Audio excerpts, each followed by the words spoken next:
Hello guys, welcome back to my channel. So for today's video ay magluluto tayo ng simpleng ulam. Ito guys yung ating okra. Ilalaga lang natin to guys. At saka meron tayo ditong talbos ng kamote. Ayan, nahimay ko na guys. Nakababad na siya sa tubig at saka konting asin para matanggal yung mga mikrobyo kung meron man. Kaya samahan nyo ko guys sa ating pagluluto ng ating simpleng ulam. Tanggalan lang natin guys yung dulo.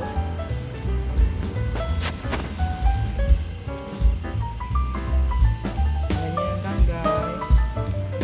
Yung dulo to dulo lang.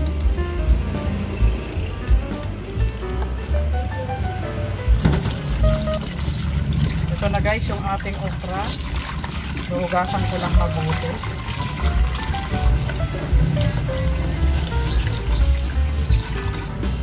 Ayan na guys, kumukulo na yung ating tubig. Kaya ilagay na natin guys yung ating talbos ng kamote.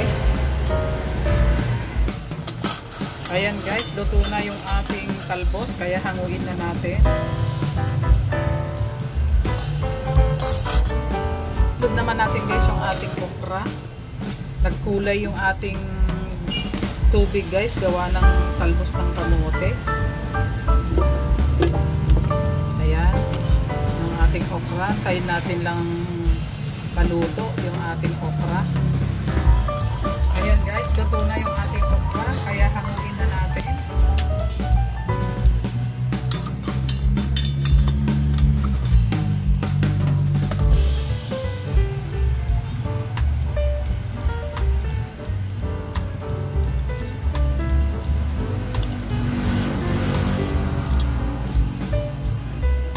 Ayan na guys, gagawa naman tayo ngayon ng sili, sausawan. Ito yung ating sili.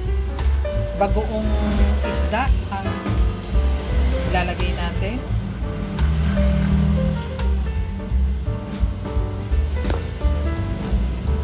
Tapos, tigaan natin siya ng kalamansi. Ganito lang guys ang aming sausawan sa aming probinsya.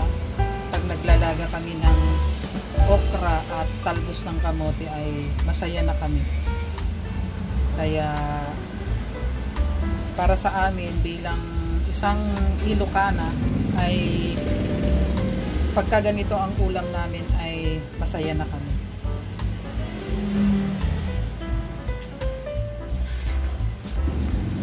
Ayan na guys yung ating recipe for today. Yung ating boiled okra at saka talbos ng kamote plus ating sausawan. Kaya thank you for watching and don't forget to subscribe. Bye bye.